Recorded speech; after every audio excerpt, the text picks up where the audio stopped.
So ಇದು ಯಾವ ಥರ ಇತ್ತು ಅಂತಂದರೆ ನಾವು ಇದಕ್ಕೆ ತುಂಬ ಡೆಡಿಕೇಟೆಡ್ ಆಗಿ ವರ್ಕ್ ಮಾಡಿದ್ದೀವಿ ಸರ್. ಫಾರೆಸ್ಟಿಗೆ ಹೋಗೋದು, ಫಾರೆಸ್ಟಲ್ಲಿ ಸೊ ಆನೆಗಳನ್ನ ಯಾವ ಥರ ನೋಡ್ಕೋತಾರೆ, ಅಲ್ಲಿ ಆಡಿ ಜನ ಯಾವ ಥರ ಅವ್ರ ಜನಜೀವನ ಯಾವ ಥರ ಇದೆ, ಈ ಮಾವುತರುಗಳು ಯಾವ ಥರ ಕಷ್ಟಪಡ್ತಾರೆ.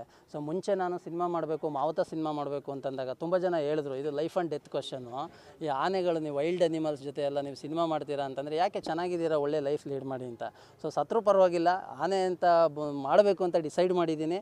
ಸೊ ಮಾಡಬೇಕು ಅಂತಂದ್ಬಿಟ್ಟು ಸರ್ ತುಂಬ ಅಡೆತಡೆಗಳು ಬಂದು ಆದ್ರೂ ಡೆಡಿಕೇಟೆಡ್ ಆಗಿ ನಾನು ಏನೇ ಸಾಧನೆ ಮಾಡಿದ್ರು ಮುನ್ನುಗ್ಗಿ ಮಾಡಲೇಬೇಕು ಅಂತಂದ್ಬಿಟ್ಟು ಆನೆ ಮಾವುತರುಗಳ ಹತ್ರ ಹೋಗಿ ಅಲ್ಲೊಂದಷ್ಟು ಆಡಿ ಜನಗಳ ಹತ್ರ ಹೋಗಿ ಅಲ್ಲೊಂದಷ್ಟು ಅವರು ಮಾಡ್ತಕ್ಕಂಥ ಎಲ್ಲ ಡೈಲಿ ಏನು ರುಟೀನ್ಸ್ ಇರುತ್ತೆ ಅವನ್ನೆಲ್ಲ ತಿಳ್ಕೊಂಡು ಅದೆಲ್ಲ ಮಾಡಿಕೊಂಡು ಸೊ ಆನೆ ಜೊತೆ ಒಂದಷ್ಟು ದಿನ ನಾನು ಆನೆ ಭಾಷೆ ಕಲಿತು ಆನೆ ಜೊತೆಲಿ ಯಾವ ಥರ ಇದು ಮಾಡಬೇಕು ಅಂತ ಒಬ್ಬ ಮಾವುತ ಏನು ಮಾಡಬೇಕು ಆ ಥರದ್ದೆಲ್ಲ ಕಲಿತು ಒಂದು ಚಾಲೆಂಜಿಂಗಾಗಿ ಒಂದು ಮೂವಿ ಮಾಡಿದೆ ಸರ್.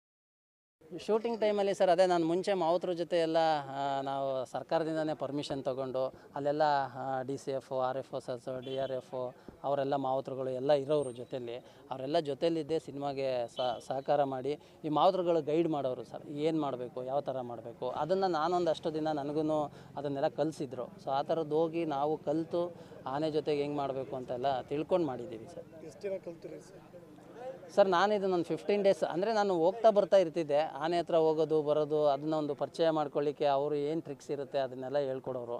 ಅದಾದಮೇಲೆ ನಾನೊಂದು ವಾರ ಆನೆ ಜೊತೆ ಎಲ್ಲ ಓಡಾಡಿ ಫಾರೆಸ್ಟ್ಗಳೆಲ್ಲ ತಿರುಗಿ ಸೊ ಅವರು ಹೇಳೋರು ಕೂತ್ಕೊಳ್ಳೋಕ್ಕೇನೋ, ನಿಂತ್ಕೊಳ್ಳೋಕ್ಕೇನೋ, ಎದ್ದೇಳಲಿಕ್ಕೇನೋ, ಮಲಗಲಿಕ್ಕೇನೋ ಆ ಥರದ ಭಾಷೆ ಎಲ್ಲ ಕಲಿತು ಆನೆ ಭಾಷೆನೇ ಕಲಿತು ಮಾಡಿದ್ವಿ ಸರ್.